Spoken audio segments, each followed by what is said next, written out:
Welcome back to the explainer. So if you've ever stared blankly at a vague internal server error and wondered what on earth the user was doing right before the app crashed, well, you're in the exact right place. Today, we're shifting our mindset. We're moving from hopelessly guessing about bugs to methodically tracing them using Sentry breadcrumbs. It's a total game changer. So let's dive right in and fundamentally change how you debug. Here's our quick roadmap for today. We'll start with the debugging paradigm shift, then look at the different types of breadcrumbs. After that, we'll cover adding custom metadata, how to read a Sentry issue, and we'll wrap it all up with a real-world scenario, the checkout crash. All right, part one, the debugging paradigm shift, or as I like to call it, guessing versus knowing. We all know the universal pain of an isolated stack trace, right? I mean, it tells you exactly where the code broke, but it rarely tells you why.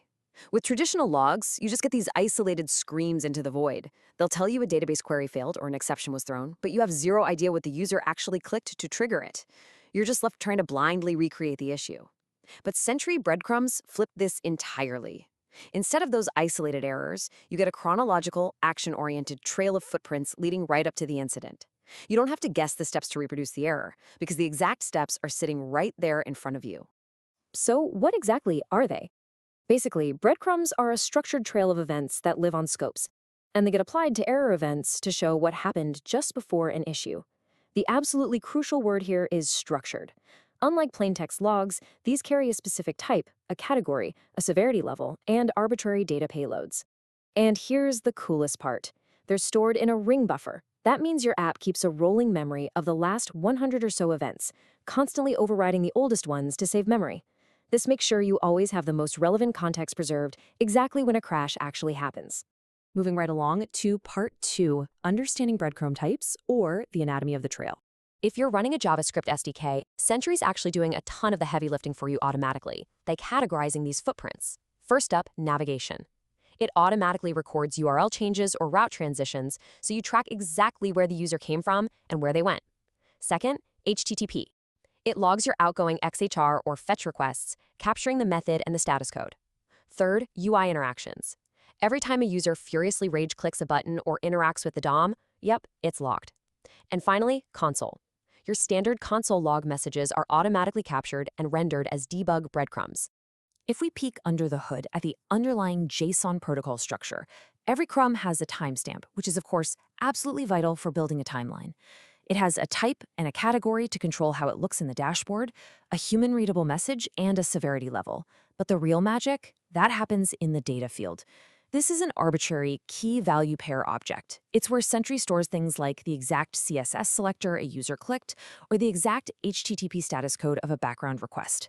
It's structured data, which means it's totally searchable and highly contextual. Which brings us to part three, adding custom metadata to really enrich that trail.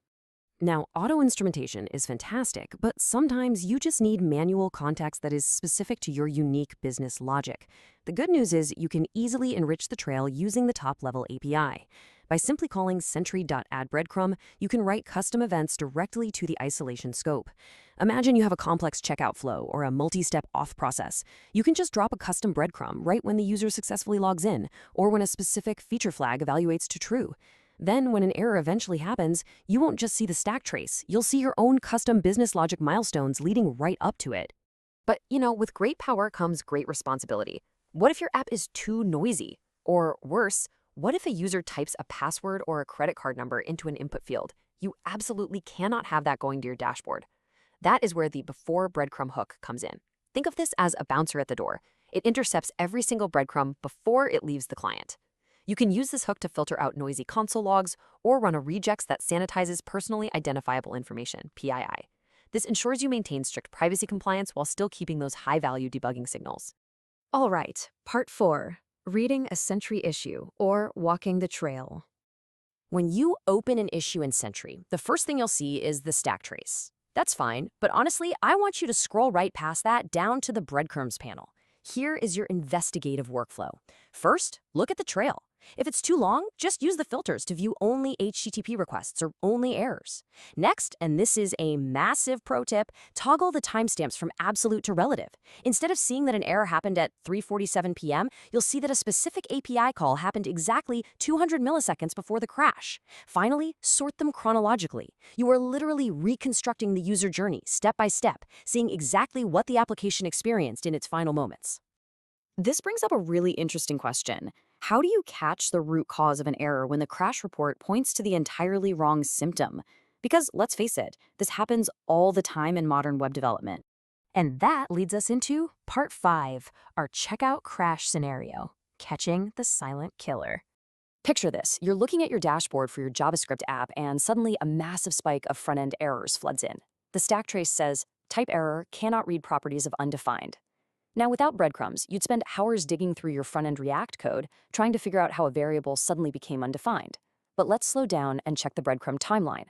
3 seconds before the crash, the user clicks Add to Cart. There's your UI click breadcrumb. 2 seconds before the crash, the SDK auto-captured an outgoing HTTP post request to your backend checkout route, and it returned a 500 internal server error. So the crucial point is this. The front-end type error was literally just a symptom.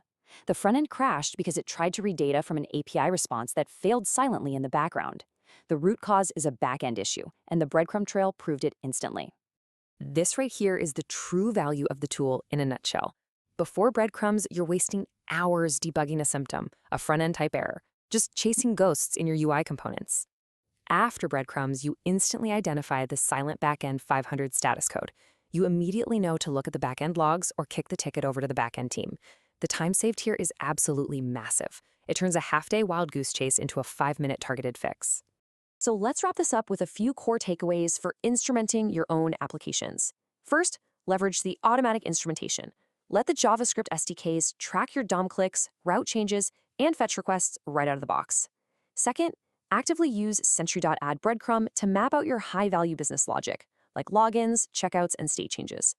Third, always protect your users by utilizing the before breadcrumb hook to scrub sensitive data before it ever hits the network. And finally, stop guessing. Start reading the chronological trail to uncover those silent failures that are actually crashing your app.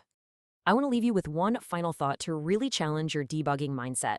Are your logs just telling you what broke, or are they showing you exactly how it happened?